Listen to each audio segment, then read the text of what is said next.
سبحان اللہ و بحمدہ سبحان اللہ العظیم، سبحان اللہ و بحمدہ سبحان اللہ العظیم۔ اس کو 11 مرتبہ پڑھ لینا ہے۔ اب یہ کون سے کلمات ہیں؟ آپ اندازہ لگائیں، اتنے زبردست اور اتنے پاورفل یہ کلمات ہیں، اور اللہ کے ہاں اس قدر پسندیدہ اور محبوب ترین کلمات ہیں کہ آپ اس کا تصور ہی نہیں کر سکتے۔ اللہ کے نبی صلی اللہ علیہ وسلم نے فرمایا، کلمتان حبیبتان الی الرحمن خفیفتان علی اللسان ثقیلتان فی المیزان سبحان اللہ و بحمدہ سبحان اللہ العظیم۔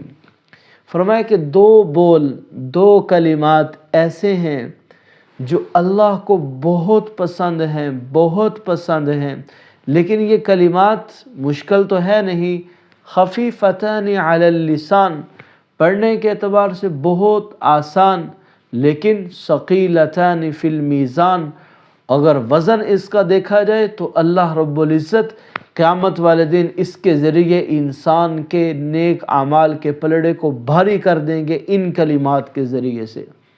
تو یہ وہ کلمات ہیں جن کے بارے میں اللہ کے نبی صلی اللہ علیہ وسلم نے فرمایا کہ جو بندہ ان کلمات کو پڑھ لیتا ہے، اللہ اس کے صغیرہ سارے گناہوں کو معاف فرما دیتے ہیں، اگرچہ سمندر کی جھاگ کے برابر ہی کیوں نہ ہو۔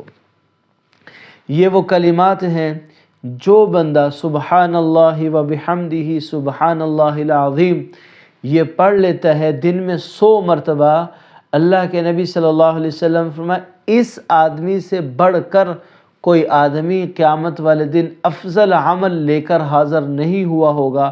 ہاں کوئی آدمی اس سے بھی زیادہ پڑھ لے وہ اور بات ہے، ورنہ سبحان اللہ و بحمدہ سبحان اللہ العظیم جس مرد نے، جس عورت نے 100 مرتبہ پڑھ لیا، اللہ کے نزدیک اس سے افضل اور بہتر عمل والا کوئی نہیں ہوگا۔ ایک مرتبہ اللہ کے نبی صلی اللہ علیہ وسلم اپنی ایک بیوی کے ہاں سے تشریف لے کر گئے اور دیکھا کہ وہ عبادت میں مصروف ہے، ذکر میں مصروف ہے، کوئی ذکر وغیرہ کر رہی تھی۔ اللہ کے نبی صلی اللہ علیہ وسلم مسجد تشریف لے گئے، وہاں آپ نے نماز پڑھائی اور اشراق چاش سے فارغ ہو کر گھر تشریف لائے اور پھر وہیں پر بیٹھی ہوئی تھی۔ تو اللہ کے نبی صلی اللہ علیہ وسلم نے پوچھا کہ تو اس وقت سے لے کر اب تک بیٹھی ہوئی ہے اور ذکر میں مشغول ہے؟ کہا کہ ہاں یا رسول اللہ صلی اللہ علیہ وسلم۔ تو آپ علیہ السلام نے فرمایا کہ میں تیرے یہاں سے جانے کے بعد 4 کلمات ایسے کہہ چکا ہوں جن کا ثواب، جن کا اجر، جن کا وزن تیری سارے وقت کے ذکر اور تسبیحات سے زیادہ ہے۔ وہ 4 کلمات کون سے ہیں؟